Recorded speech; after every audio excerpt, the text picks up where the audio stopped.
Hi, everyone. Welcome to Implementing Community Eligibility at Lower Eligibility Levels, hosted by the Food Research and Action Center.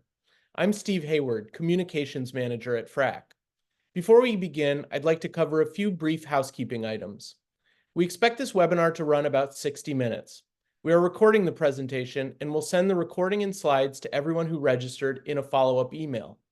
Closed captioning is available. To turn captions on, select Show Captions in the bottom taskbar and choose English as the spoken language. We'll have time for questions and answers at the end of the presentation. To ask a question at any time during the webinar, please use the Q&A tab in the bottom taskbar. With that, I'll pass it off to Erin Kennedy Heisem, Senior Child Nutrition Policy Analyst at FRAC. Take it away, Erin. Thank you, Steve, and welcome everyone to FRAC's Thursday webinar. My name is Erin Kennedy Heisem. I'm a policy analyst here at FRAC. We have a lot to share today, so let's get started. Next slide, please. For those of you who may be unfamiliar with FRAC, we are a leading national nonprofit organization working to eradicate poverty-related hunger here in the United States.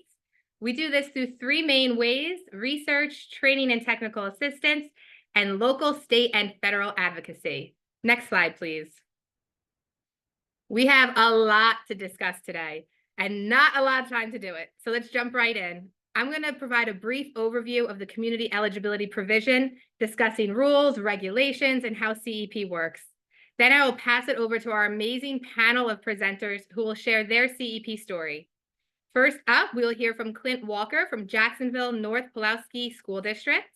Next, Ms. Carla Horton will discuss how Bossier Parish School District implements CEP. Then we'll hear from Randall Mell Jr. from Middletown Public Schools.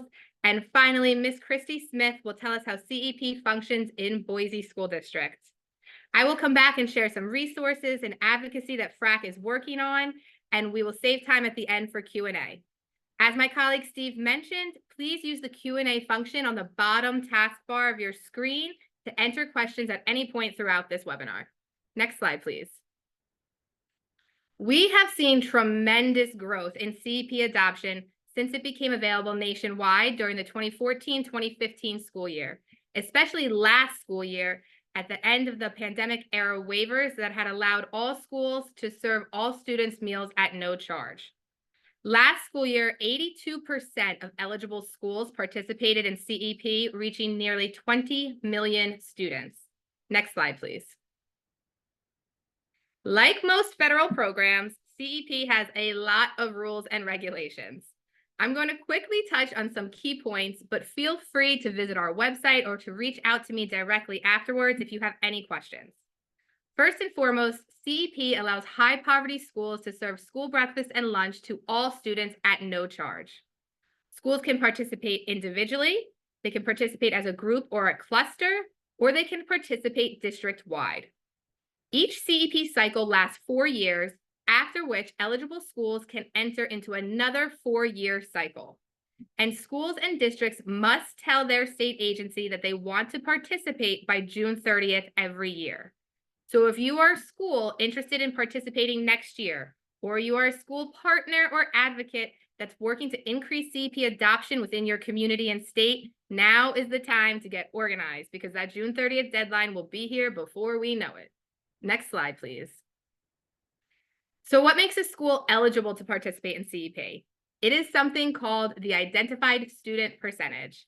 Typically, in traditional system, students are determined eligible for free or reduced price school meals using a school meals application or by a process called direct certification.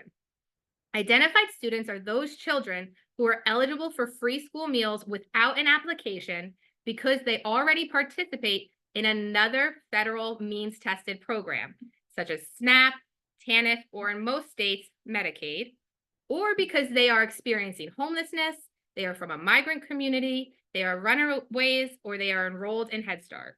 These children automatically qualify for free school meals. If at least 25% of a school's enrollment is identified students, that school can participate in CEP.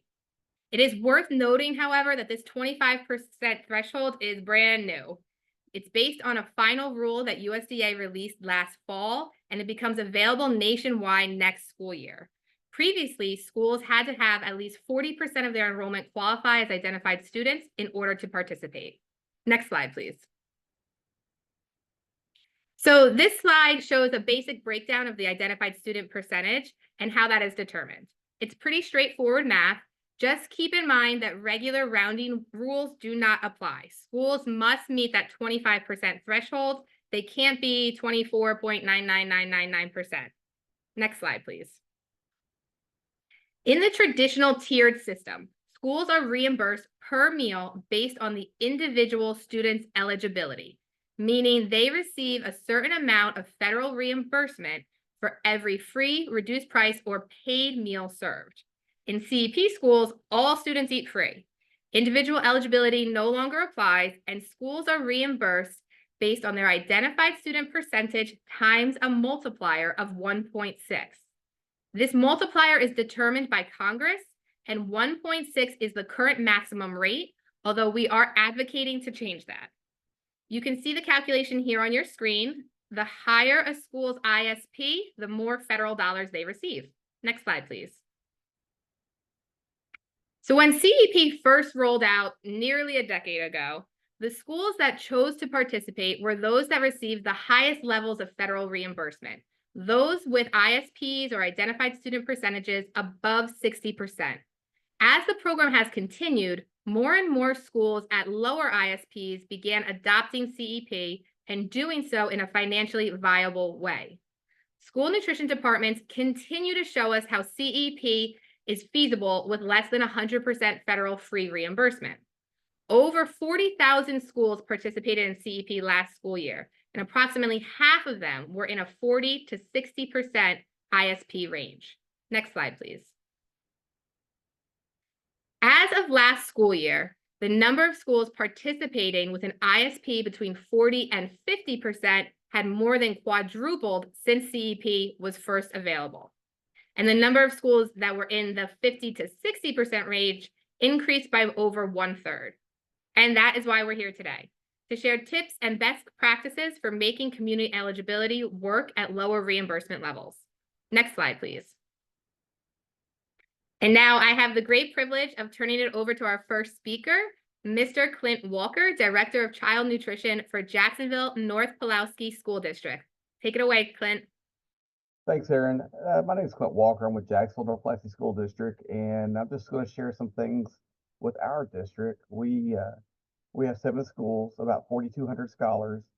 We're north of Little Rock, about 15 miles, so we're a mixture of rural as well as city scholars. We have BIC at 6 of our sites, pre-K through 8. We do offer second chance at the high school. Before we implemented CEP, we were 74% free and reduced. That was 8 years ago. Our ISP currently is 53.25%, which means we have a reimbursement rate of 85.2%. Next slide, please. Our daily breakfast sales average about 2,900 scholars per day, as well as our daily lunch sales are about 2,850 scholars per day. We average about $60,000 a year per profit.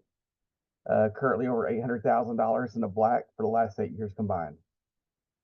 Next slide, please. Negative impacts. Some of the things that we've seen are we need more room for storage. Not a lot, just a little, but we did have to get new equipment. Some of those being shelf-stable items, lunch bags, and individually wrapped items. Extra equipment. We needed mobile carts, covers, and sheet pans. And like I said, it's not a lot. I'm talking 4 to 6 mobile carts per school, as well as covers and about 100 sheet pans. Training the teachers to be consistent. This is our biggest hurdle in all of our schools, having our teachers not let the kids cherry pick out of bags or give extras or just basically watching what's going on. Administration being on board. Your administration isn't sure how it affects their Title I money, so you have to explain that to them. And last thing is messing the classroom, having syrup, jelly, and gravy. Next slide, please. Positive impacts. There's no additional labor costs. We do the same as we did before as far as labor costs. We recycle some food products. When you use shelf stable, as long as the kids don't touch it, we use recycle the juice, the milk, and some of the items as well as fruit. Share tables. For instance, some of our schools, we have share tables in the breakfast and lunchroom. This way they can send it home with the children at the end of the day or end of the week in the backpacks. We've increased our revenue by $5,500 per day implementing breakfast in the classroom. Another positive impact is with BIC, discipline is down, tardiness is down, and nurse visits are down with children being hungry. We don't have to depend on buses and parents being late anymore since we do breakfast in the classroom. Next slide, please. BIC versus traditional. So when we first started CEP, we couldn't figure out how to make money or break even. So No Kid Hungry came in and said, look, we have breakfast in the classroom. So we did some numbers, and I believe there's going to be an attachment of an Excel worksheet that I use that you guys can look at later. But with our SP being at 51.48% with breakfast in the classroom after food, sales, labor, that put us at $39.72 profit at the end of the year. Without BIC at the same percentage, that puts us about $186,000 in a negative at the end of the year. So for us, BIC was a great program to implement. Next slide, please. Outcomes. What we've seen with the kids, increase in participation for eating lunch. Our lunch sales have increased since the children enjoy eating breakfast. Increase in district growth. We're known locally for offering free breakfast and free lunch. So a lot of parents with the school choice like to come in our district. The great thing, no free and reduced paperwork or tracking down applications anymore. It's just done. We don't have to worry about it. We don't have to track down charges. We don't have charges. Excess funds. We have excess funds. With that money, we built a warehouse, drive-through freezer, drive-through cooler. We've also purchased an 85,000 kilowatt generator, electric forklift, 4 electric pallet jacks, and various pieces of large kitchen equipment for the schools. And we just purchased Thursday last week a food trailer for the district. So those are some of the good things with the extra money. And I believe that's it.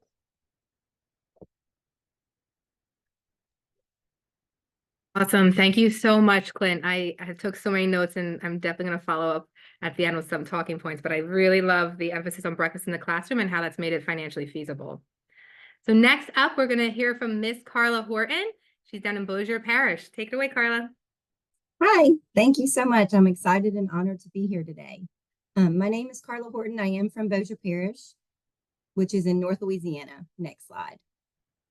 I do have a lot of slides, and I'm going to fly through the beginning of it. So don't freak out if you're OCD like me. You will have a copy of the slides later on for your reference.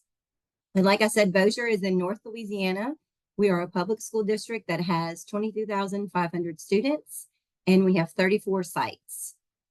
We operate the National School Lunch and Breakfast Program, and this is just a little bit of data. When I took over here in 1819, we were serving about 1.8 million meals, and now we are up to 2.65 so far this year. That's just, through April. But our participation went up in breakfast from 20% to 30%, and then from 49 to 55%. So that doesn't seem like a whole lot, but that's over 2,000 more breakfasts a day and 1,000 more lunches a day. And so it really can make an impact on our students. And a lot of this was able to be achieved. Not only, we changed menus and did a couple of things different, but the majority of it was being able to add more CEP schools. Next slide. When I started off with Bossier, they had 15 CEP schools, and there was one cluster.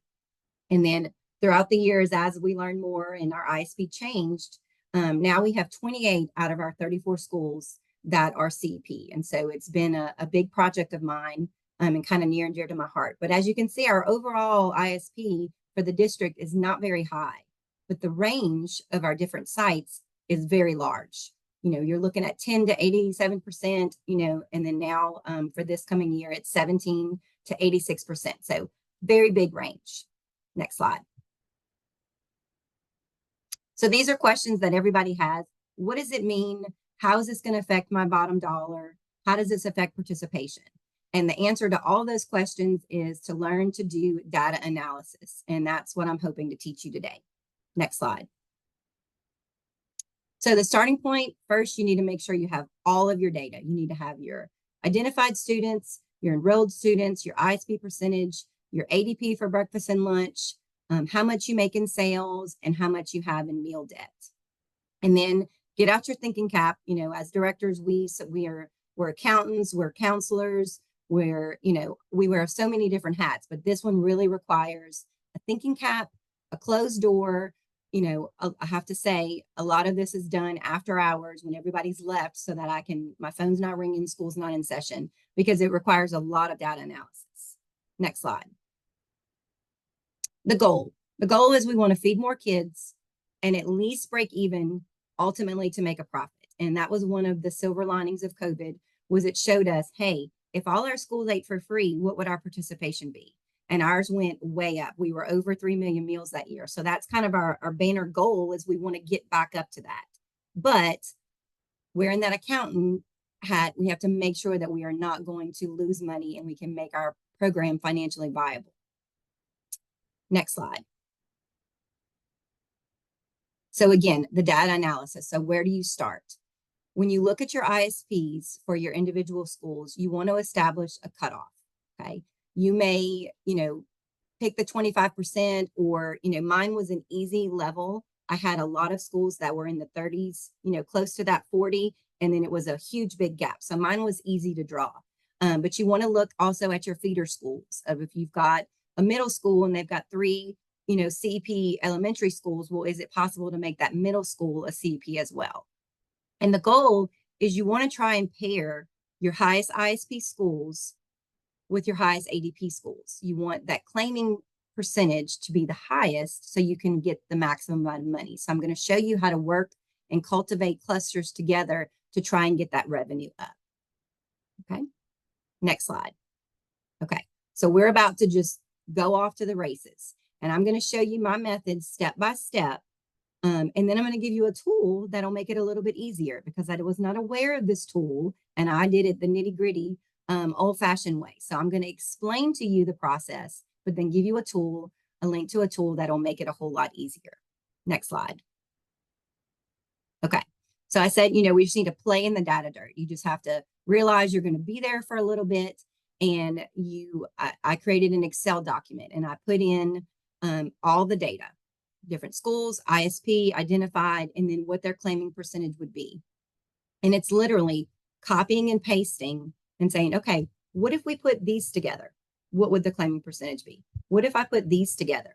And I tried when I say that, like you see scenario G is on there, I had A through Z, and then I had double letters of the different ones, just to trial and error and see what combination will give me the highest claiming for my schools that feed the most kids. And it's also not just feeding lunch, because lunch reimbursement is higher, but you've got to take into consideration the breakfast as well. Next slide. So the good news is I found, as I was researching to present today, that No Kid Hungry has a calculator that you can use that will do that nitty-gritty work for you. Mealscount.com, you can go. I have the blue arrow there for the No Kid Hungry CEP calculator. You log in, you pick your district, and then you're going to need to update your data, because the data that's in there, mine was a year or two old. And so I went ahead and updated it. You can export it to Excel and then import it back in to make it easier, but it will calculate clusters for you. I have an arrow there on max groups. You can click and you can pick if you have a certain amount that you want.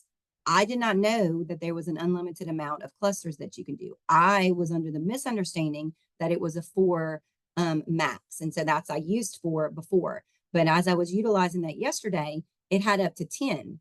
And it actually was to my benefit. So you can, play and choose with the pick whichever, if you have an idea of which one you wanted to use. Okay, next slide. Okay, so how do you extract that data to revenue? That resource will show you, and if you put in your ADP, it'll kind of show you your revenue. But I don't want to go to my boss and say, well, the website said that I would. I want to go ahead and have that data to be able to support whatever decision or recommendation that I make. So I use our state's CEP claiming spreadsheet. And, you have the template and you would go in, like I would pick my highest month, whether it's September or October, and put in the total meals for each school and what they gave, what we fed. And then the far left, that claiming percentage, whatever my cluster scenarios had, I would put the claiming percentage on there. And so that would show me, this is how many meals I can claim at each level. Then what I did was on the right side, where you see the colors, is I formulated that Excel document of what my reimbursement rates are. And those are old reimbursements. It's from last year. And I formulated it to where it would calculate in times whatever the free meals are, times the reimbursement rate. And then it would give me a total of what that claim would be if I was using those CEP clusters that I had established. Then I compared it to the yearly, our actual claim of what we did, and then calculated the difference.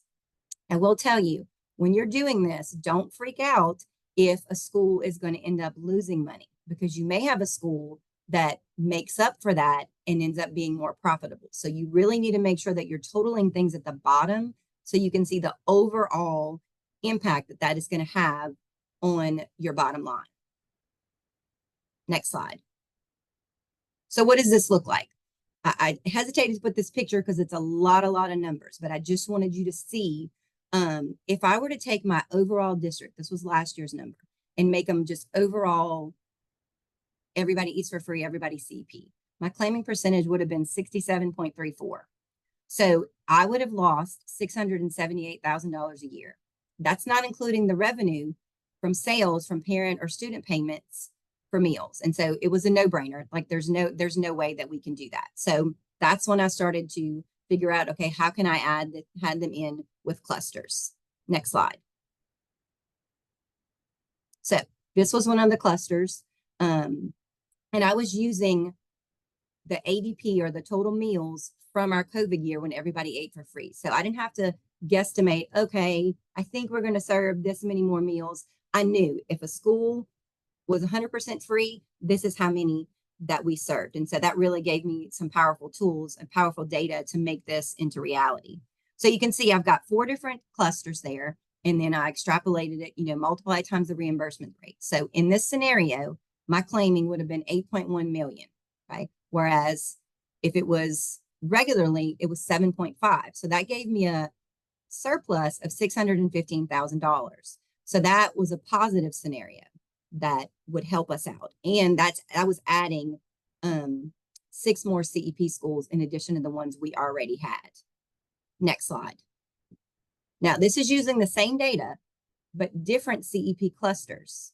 And as you can see, I only would have, it was $233,000 or $290,000. So same thing, just different combinations of clusters and much less of a profit. And so you can see that scenario is scenario U. So I went A through Z. So I was trying different ones and just to see how is this going to affect our bottom line. Next slide. Now, yesterday I went in and used the No Kid Hungry meals count calculator. And when I allowed, up to 10 clusters, it gave me 8 different clusters. And so I went in and used these numbers and, plugged them in all the way to the far left. And you can see they range from, 100% claiming all the way down to 58.9% claiming. And then I extrapolated that to how much money would it be. Then I compared it to what the claim was before and calculated the difference. So as you can see, all the way down at the bottom where the yellow lines are, that is what the claim would be. That's $1 million more a year than what I was doing previously. So obviously this is a beneficial thing that I would want to implement. So I haven't done, again, these are old reimbursement rates, and so I'm going to have to redo it for next year. But just playing around by allowing those 8 clusters and having that calculator figure out, put these schools together, these schools together, these schools together, we're able to maximize our profit because the higher feeding schools are at a higher reimbursement rate. Next slide. So I know I went through that very fast and your mind may have been blown, but I hope that I've shown you that just playing with the numbers getting an ideal cluster together can make a huge difference on your revenue and impact. If you remember from the beginning of my presentation, we really increased how many we were feeding, and it's so much easier when it's CEP. It's great. We don't have to worry about meal debt. It's a lot of things that you can eliminate by doing that, and then it's great. So I went through all those things to show you that, yes, you can use a calculator online, but you need to understand the data, because if you are going to go to your boss or the superintendent or the school board and you say, no, we're not adding that CEP school, this is why we can't do it. You don't want to just say, because the calculator told me to. You want to be able to explain, I would love to do that. However, if we did that, we would lose X amount of dollars. And this is why. So until that ISP number, goes up for X amount of schools, unfortunately, it is not feasible at this time. So it kind of gives you that evidence to support your decision, to where it's not just, oh, she's mean, she doesn't like this school, that's why she didn't add it. You actually can show them hardcore data of, this is what makes it feasible, this is what makes it not feasible. Or you can say, we can do this, but you're going to have to supplement me $600 and something thousand to make it feasible and make my program still be able to operate. So if you do this and you find that it's not possible, don't give up, because the school year goes by like that. And your ISPs may go up. When Louisiana implemented using the Medicaid, it made our numbers rise. And so I was able to add 6 more schools that the previous year I was not able to. So don't give up if it doesn't work for you this year.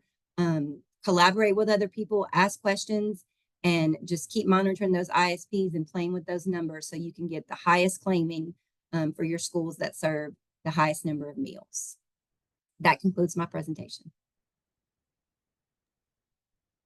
Carla, thank you so much. That was a wealth of information. First of all, absolutely right. You guys wear so many different hats nonstop every day, from therapist to food service director. I know that.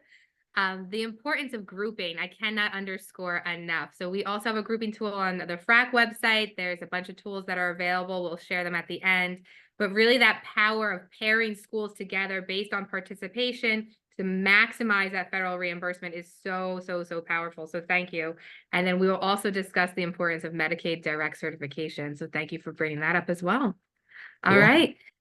Next up, we have Mr. Randall Mell Jr. from Middletown Public Schools in Connecticut. Hello, everyone. My name is Randall Mell Jr. I am the Director of Food Nutrition and Wellness Services for Middletown Public Schools, and also the incoming Vice President for the School Nutrition Association of Connecticut. And I'm happy to be here today. Next slide, please. So just a little bit about our school district. We have 4,315 students. About 61.2% of those students are students of color or other underrepresented communities. We have 10 schools in our district, 8 elementary, 1 middle, 1 high school. And currently, since I began about 2.5 years ago, we now operate many of the child nutrition programs under the USDA.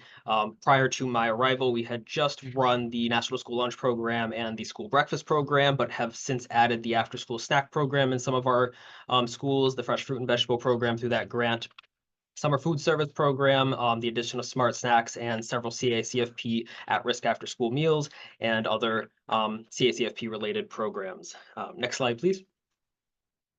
So our full CEP implementation. So the implementation here in the district actually began in 2017, where 5 of the 10 schools in the district were running under ran under CEP. As many of us, and the data shows from FRAC that following the end of the COVID waivers in 2022, our district leadership, along with myself, looked deeply into the data and wanted to make the equitable choice for our students. Some of the data just in our county, in our area, we noticed that through the health needs assessment of our local hospital, that there was 14.5% of the population that suffered from moderate to severe food insecurity, with over 65% of the residents within the city stating that they were looking for some sort of need and assistance of food. So in looking at the data, though we knew we were not going to receive that 100% claiming rate, we felt that it was the correct and the equitable thing to do for our students to focus on providing them free nutritious meals throughout all of our schools. And I'm going to share a little bit of the data of, the successes of that and just some of what we have done to really take our program from being a program that was fiscally unstable prior to this change over to a program that has been financially successful. So next slide, please. This is just a little glimpse of our breakfast participation year over year. So since the first year of CEP implementation, so partial CEP implementation in 2017 to the 2018 school year, there was just about 225,000 breakfasts served, up to today where we are projecting to break 300,000 breakfasts served in our district of only a little bit more than 4,000. Next slide, please. And here similarly is our lunch participation.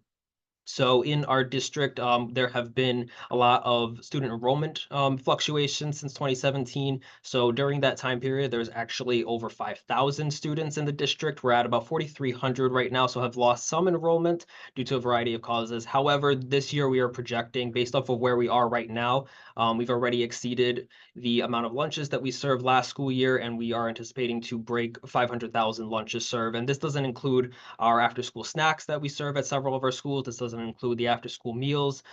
This doesn't include anything that we have to do with summer. This is just straight national school lunch program, and we're just bringing in revenue from a variety of sources to sustain ourselves. Next slide, please. So some things that we have done in relation to operational management, as I just showed you, we have had a great increase in our meal participation, which has greatly helped us to be fiscally responsible and fiscally manage our program so that the local Board of Education and the local town do not have to step in and cover any of our debts. Prior to the full changeover to CEP, the district typically had anywhere between a 20 to 30,000 negative meal balance just on unpaid meal charges, and then was typically running in the negative of to the tune of $200,000 to $400,000. We are now making a profit of anywhere between $100,000 to $500,000 per school year, depending on the various funds that we get. We also have been really privileged that in addition to a lot of the to the increase in meal participation, we have also received and have more access to grants because of our ISP, because of the need within our little city. So what we've been able to do because of this is really be able to support our staff, support our students in a variety of ways.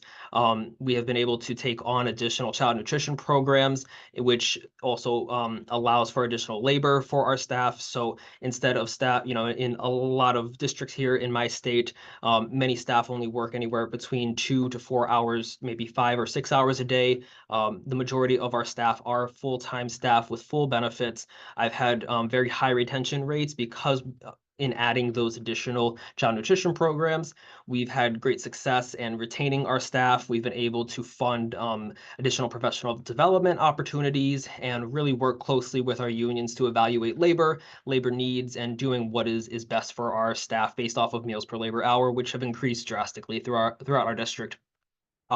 We've increased our purchasing power because now we are able, when I go with my cooperative of a variety of other districts who are also CEP or some partial and mixed CEP districts, we're able to show regular, sustained participation rates that any of the vendors could know that we're going to continue at those rates of participation. They're not worried about provision from the state ending where participation may drop. They know that we're going to be able to provide those consistent participation rates to be able to purchase, and therefore have a lot better pricing. And another thing I really want to focus on, and this is one of the areas that we've had great success, is although Connecticut is a small state and is primarily known for its local apples, we do have a great farm to school and local procurement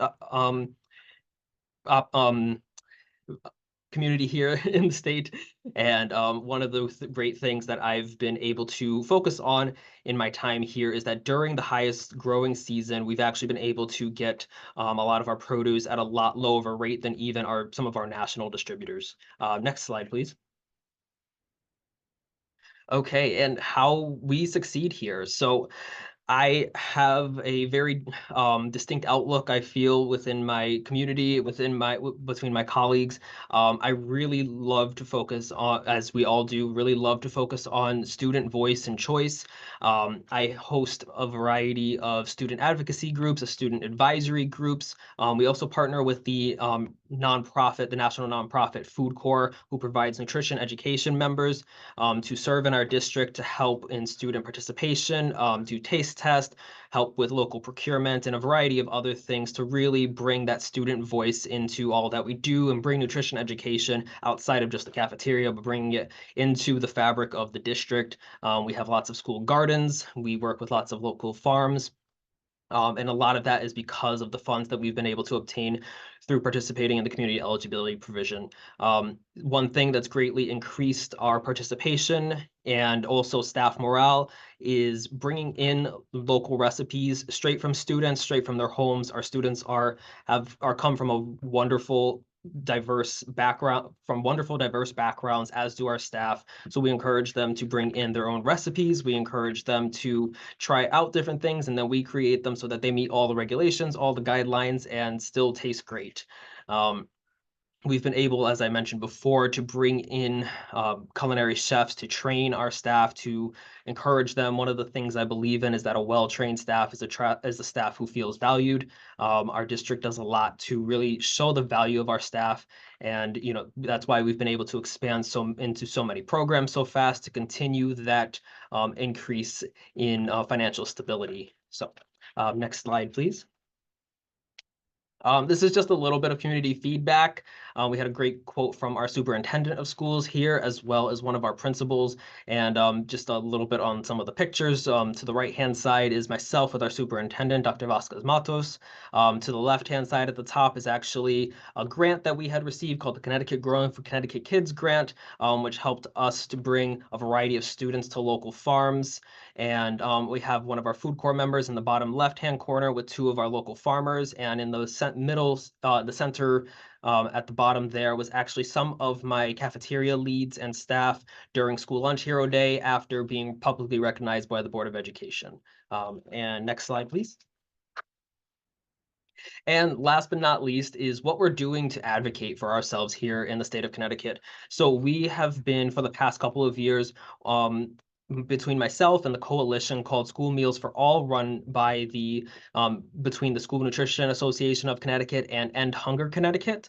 We have been speaking to our legislators, inviting them out to our school districts, showing the good work that's being done on social media. In the top right hand there is actually a walk that we did. We had a team of over 50 people go on the End Hunger Connecticut walk. It was called the Walk Against Hunger, and we walked through our capital city, passing our Capitol building, wearing these shirts. They say School Meals for All Connecticut, advocating for the importance of equitable funding within school nutrition programs, including, making CEP districts that are not receiving that 100% rate of funding whole, so that they can receive the additional funding, so that the finances that we have and what we're able to provide for our students is equitable to those who are receiving full funding. Additionally, there has been a variety of other grants that have gone out because of the advocacy of these groups. To the bottom left-hand corner was actually just a few weeks ago, myself and a few colleagues had went to the state capitol to testify on a bill that was raised that would be bringing in lots of money to all the school districts for equitable funding to continue a certain level of free meals that was started in this current school year, to provide funding is particularly focused on school breakfast and some of the other things that we do as far as focusing on how we as a district are increasing our participation rates, but also how we're increasing our ISP. Last year, we had advocated to the governor to look to increase the percentage of SNAP eligibility. So last year, he had increased the SNAP eligibility as a state from 185% above the poverty level to 200% above the poverty level. So now with that, we have captured a significantly higher percentage for this school year that we're going to be reevaluating our CEP claiming percentages going forward, so that we have that higher reimbursement rate. We really appreciate our partnership with End Hunger Connecticut. They come every year to our district, they come speak with students, with parents at different events to try and speak to families and let them know how easy the SNAP applications are, and that they may qualify even if they do not typically qualify for things because of the changes in legislation. So that is, I believe that's my last slide. Just wanted to say thank you all for this opportunity, and I hope I said something that helped. Randall, thank you so, so much. I mean, I'm just taken aback how I can sit here and listen to all of you share your CEP success stories, and everyone has a little bit of different focus. And I think there's a few things you said that stood out to me. Partnerships, advocacy. One of the big ones was how doing CEP freed up administrative time for you. So you were really allowed to focus on the true mission of our work and what we do, which is to feed children, right? And to get that student involvement, to get the student feedback, and to focus on farm to school in the local community. It's, that is a talking point now at the advocacy level that I say often, like CEP eases administrative burden so that school nutrition departments can focus back on their mission, and to actually hear you explain that happening is like, oh, good, okay, so I can continue to say that, thank you. And then I did want to briefly touch on staffing. As I shared prior to us joining this webinar, I worked in operations prior to joining FRAC, and it was such a humbling experience, particularly during the COVID-19 pandemic, when school nutrition staff, who are usually viewed as somewhat, unfortunately, a low run on the school ladder, became heroes within the community. But I also want to emphasize what you said about CEP and staff retention, because there were times that I worked in a staffing environment where I was at a 50% staffing rate, pumping out 11,000 meals a day. And that is unsustainable. So the fact that CEP has allowed you to reinvest into your staff and in your labor force is just such a miraculous talking point. And so thank you for sharing that. All right, last and certainly not least, we have Miss Christy Smith from Boise sharing her CEP story. Thank you, Christy.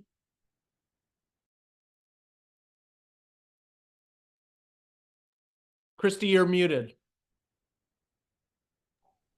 Thank you for telling me. Yep. I'm Christy Smith in Boise, Idaho. I'm the food and nutrition supervisor for our district. Next slide.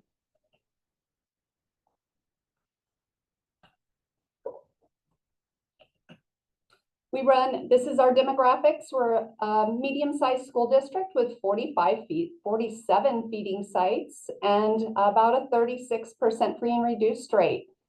We run most of the national programs, school breakfast, school lunch. We have a robust child and adult care feeding program at our at-risk after school for supper programs. We run the fresh fruit and vegetable program. It's a very, very exciting program, are very popular. We also run the summer food service program. Our CACFP and summer program are run in conjunction with the Boys and Girls Clubs and the City of Boise Parks and Recs, sometimes local libraries. We love our community partners, and they're instrumental in keeping our programs active and keeping our kids fed. So a shout out to them. Our service models are traditional. We serve breakfast and lunch in the cafeteria at most of our schools. Our elementaries have one service line, secondaries multiple, depending on participation. And one program I want to briefly highlight, and I'll mention it throughout the presentation, is our breakfast after the bell in our CEP elementary schools. This program, I think, is key to our CEP and provision to breakfast program success. Next slide. Breakfast after the bell, it's mandatory for our CEP and provision to breakfast programs. Our students self-serve when they're entering the building. It's fast and it's highly efficient. Our goal is to get children in the building and done eating within 20 minutes so that we're not impeding on instructional time. Because I think if you've tried to feed children in a classroom setting, teachers and administrators are very concerned about that. So our service is fast. We're able to serve, roughly 12 children a minute. I have a staff member for every 100 to 120 meals we serve. It's so efficient that in our meals per labor hour reports, I'm able to use a 4-to-1 ratio.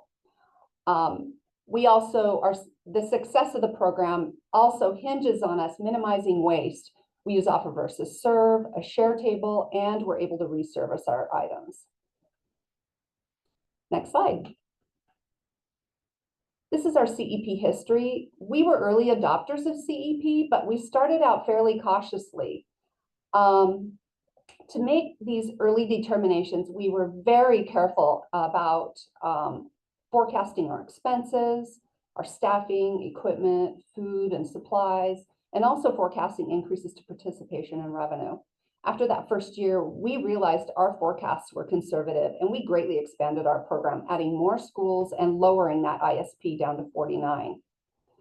Our free and reduced numbers in Boise were declining and are still declining. Our enrollment is declining as well as we gentrify. So during our renewal in 1920, we were forced to drastically cut our CEP program, but we also cut our ISP down to 45.83. In 2021, we all loved 2021. I took advantage of a slightly increased ISP, so we redid our 4-year cycle to get a slightly better reimbursement. And now I am currently working on a new cycle. I want to make a point that we were able to determine how low we could go by not just looking at our bottom line at the end of the year, but we looked at monthly profit and loss statements by school. Those were invaluable to us in confirming how low and what schools we could bring into our CEP program and what our lowest possible ISP could be. Next slide, please. This is what we were able to determine. I mean, we've both increased and decreased our CEP program over the years and have consistently found the following to be true. For every CEP elementary school we add, we've increased our breakfasts by about 400% by bringing in that breakfast after the bell program. That equates to about 40,000 breakfasts a year, and we increased our lunch by about 40%, and that's 10,000 lunches a year. We roughly double our staff hours, and we obviously have, as was mentioned in other presentations, there's equipment needs, storage space that needs to be considered, and many times that storage space has to be somewhere outside of the kitchen area in the cafeteria. We've used closets. We've used all kinds of creative spaces around schools to accommodate this explosive growth in service. Next slide. The operational impact of CEP versus non-CEP. I thought I'd share our numbers, and you could see elementary, we greatly increased breakfast by moving from cafe style to that breakfast model that's served in the classroom. Our secondary schools have proven to not be very successful. We just can't seem to increase participation enough to cover the costs. We in our district have been for many, many years doing breakfast after the bell in all our secondary schools. So we don't have an opportunity to grow that.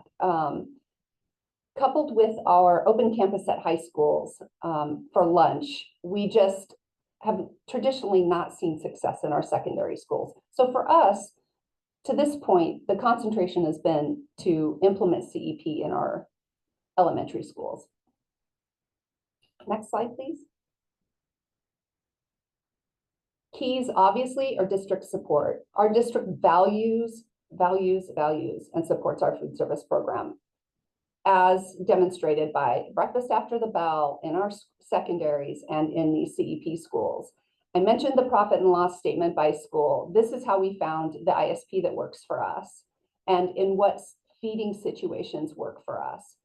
We successfully operate CEP at elementary and have yet not found a way to do it in secondary schools, as I mentioned previously, but we're not giving up. We're looking at creative feeding models, vending, ways to spread feeding sites throughout buildings to get kids excited about our meals.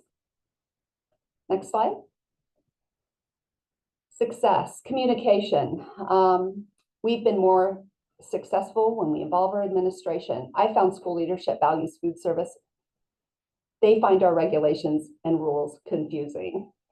Our kitchens are scary places because we wear hairnets, but they are very interested in anything that helps kids. And thanks to COVID and our year of universal feeding, they understand the value of feeding kids. I meet with our administrative team regularly and review anything and everything I can to keep food service current and fresh and relevant. I talk about free and reduced numbers. I talk about program changes. I share details about our program. I invite them to eat lunch at a school. The idea of CEP is an easy sell. Everybody wants to feed more kids, but you'll likely need support when implementing new programs like breakfast after the bell. I found that when I explain why it's necessary to feed all kids breakfast in the classroom, I get full support, and together we can find solutions to their concerns like spilled milk on carpets or disruption to their start of days or instructional time. I come to meetings, like Carla said, you've got to come with some facts and some data to support what you're saying. I come to meetings with things like CEP will feed 250 kids a day at this school versus 30. But it won't be financially feasible unless we feed kids in the classroom, because that's what will increase participation enough to cover our costs. We've had the unfortunate situation where we've had to prepare schools to end CEP. And, you know, again, I try hard to monitor the numbers so that I can get ahead of it and so that schools are prepared, because it's such a hit to the school. And I see this as a perfect opportunity to start Provision 2 breakfast program. And the next slide. We use Provision 2 as a way to continue to support those schools that don't quite qualify for CEP. So I just wanted to share a few things and keep this on the table for schools. Gather study your participation data before you implement. And in the base year, we are successful because of that breakfast model with a low, a 40% paid rate or a 60% free reduced participation rate. Again, Provision 2 is about participation. And we watch those numbers very carefully because we need to be able to communicate whether that base year is successful or not. We've got to pull the program if it's not working. In years 2 through 4, we need that high participation to make it successful. And that is, again, breakfast after the bell. The other thing I share with our administration is that although we have to advertise those free breakfasts during the base year, I like to tell them that we can't exactly shout it from the rooftops. Too many paid children will participate, and that jeopardizes the program. And I think this is the last slide. Community partnerships and advocates. This is paramount to our program. Our community partners, and advocates are so valuable.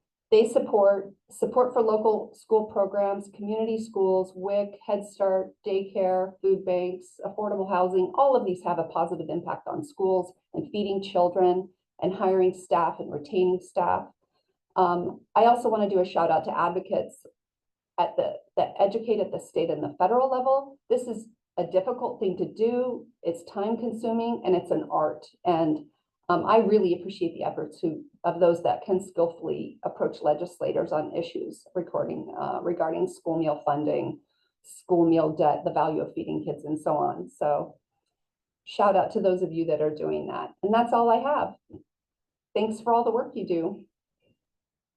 Christy, thank you. Thank you so much. I literally laughed out loud when you said we all loved 2020, 2021.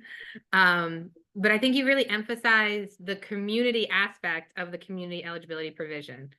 You know, everything we do in child nutrition really feeds into everything else within the school system and the community. And I think community eligibility is no different, if not even more so important, having that community buy-in from all different levels of the school, the district, and the larger community. So thank you for sharing that. All right, Steve, next slide. So I know we're very eager to get to some Q&A. Again, if you have questions, please enter them into the taskbar at the bottom. I do want to share a few bits of advocacy and resources that we are working on here at FRAC. Next slide, please. So throughout the webinar, you've heard a lot about identified student percentage, ISP, direct certification.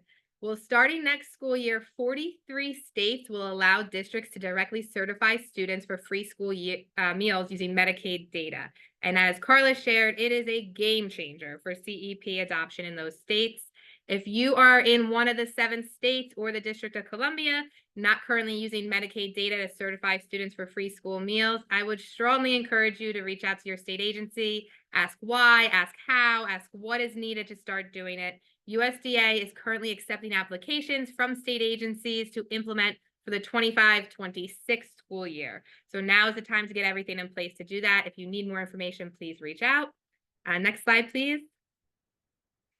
FRAC is advocating on the national level for a number of bills that would support school meals. Of particular note for this webinar is the School Meals Expansion Act, which increases the CEP multiplier to 2.5. That would also be a game changer. It would make CEP financially viable for even more schools, particularly those between the 25% and 40% ISP.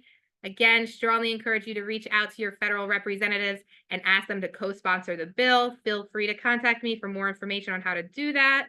Next slide, please. And FRAC's ultimate goal is healthy school meals for all students. Every child in every school in every state having access to a nutritious meal that they need to learn and thrive. This QR code here is going to take you directly to a form letter that you can enter your name and your zip code, and it'll send a letter to your member of Congress encouraging them to co-sponsor the bill. Next slide, please.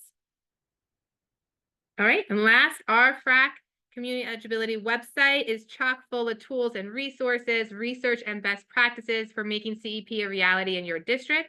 We have resources dedicated to advocates, researchers, and program operators, including a CEP grouping tool that school districts can use to determine the best way to cluster CEP schools together to maximize that federal reimbursement.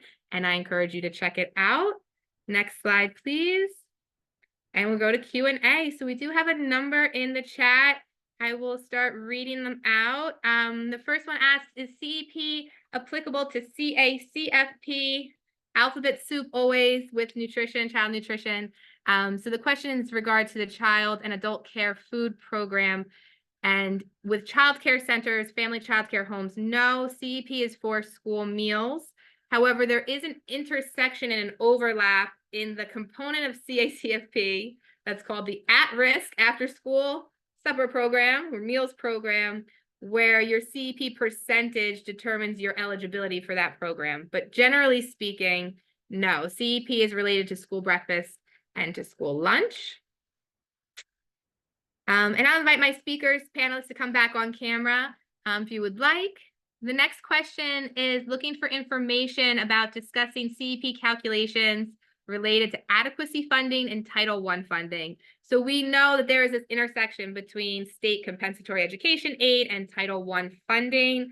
I have a bunch of resources that I'm able to share. I'm also able to do one-on-one technical assistance with the individual who asked this question to see where we can help. So feel free to shoot me an email and we'll dig through some of that. But I wanted to open it up to the panelists for a minute here and just say, what are your tips, tricks in talking with your Title I officers and making sure that they understand CEP? And I'll shoot it to Carla first.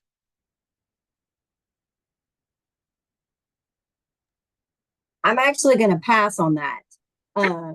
You know, our Title I is separate from our CEP, and it's a big misunderstanding. People think if you're qualified for CEP that it's automatically Title I, and it's not. And we've, you know, I've talked with our data managers, and it's different.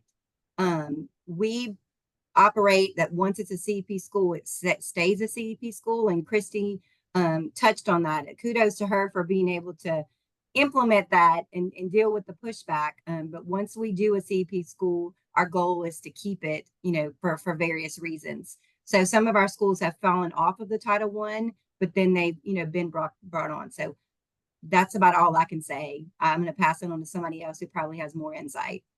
Randall, did you want to jump in? Yes.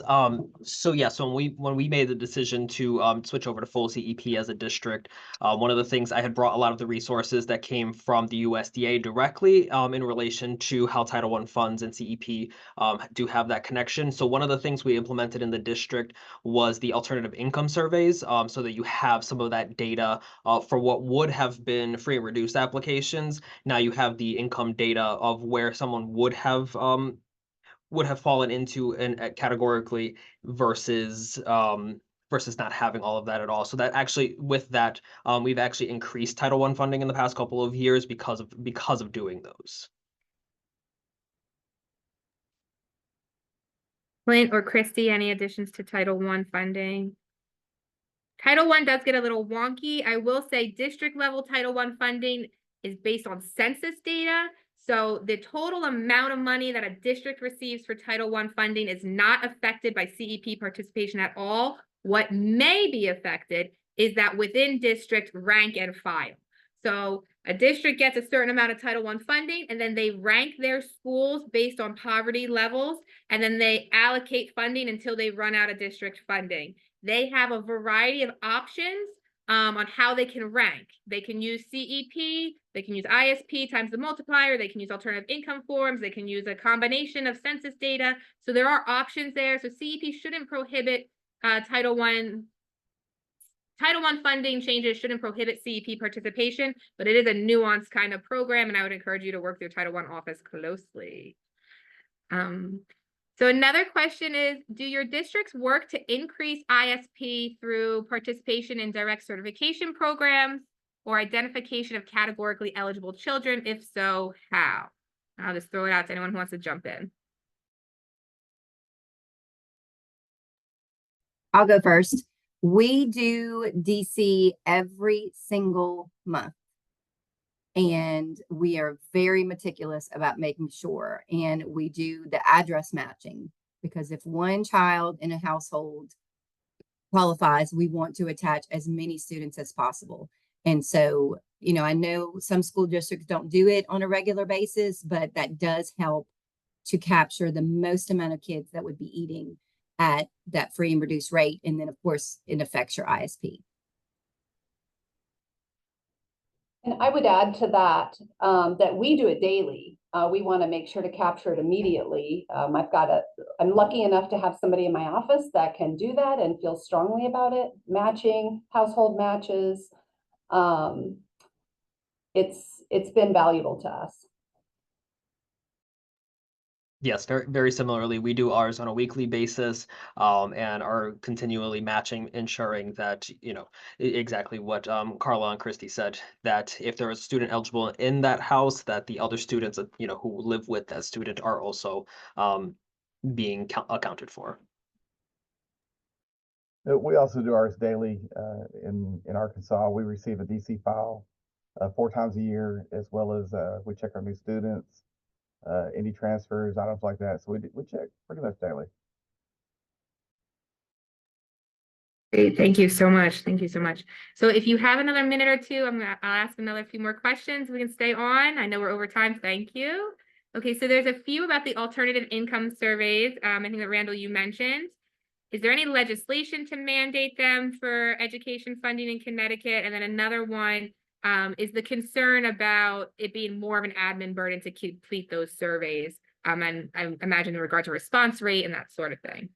Yes. So as far as I know, there is no legislation mandating those. It is, to my understanding, something optional in the state of Connecticut for the alternative income surveys. It was just something in speaking to some of the colleagues within Title I funding when we were looking at you know, what made sense for our district, and also looking at some of the resources from the USDA and from our state, we decided to do that as a district. As far as the administrative burden, we actually, it was an initial administrative burden, became very easy. So we don't do paper ones. We actually do it through our student database system called PowerSchool, which I know a lot of school districts here in the state use. So when families are doing their essential back to school packets, that's just one of the other things that they do. It's a real easy click of a button. They click their salary range, they put in a little bit of information, and then that data actually just goes into through the system and is available immediately to the IT director, to the person that coordinates Title I. And I really don't ever see any of that information into my office. I don't have to touch it, I don't have to look at it, but it's, as long as you're really making those relationships and working with your district, you can make it a real easy, streamlined process. So FNS, Food and Nutrition Services, excuse me, does not process those at all. You don't need to verify them. That's all Title I. Awesome. Perfect. Correct. Okay, I want to thank you everyone for staying with us a few minutes over our webinar. Huge thank you to our speakers today. You guys are amazing. I really appreciate all of the work you do to nourish our entire country, right? And set us up for a successful future. I appreciate you. Have a great rest of your day and a wonderful weekend. And as I always offer, if anyone wants to chat about anything related to school meals, please reach out. Thanks so much, guys. Have a great day.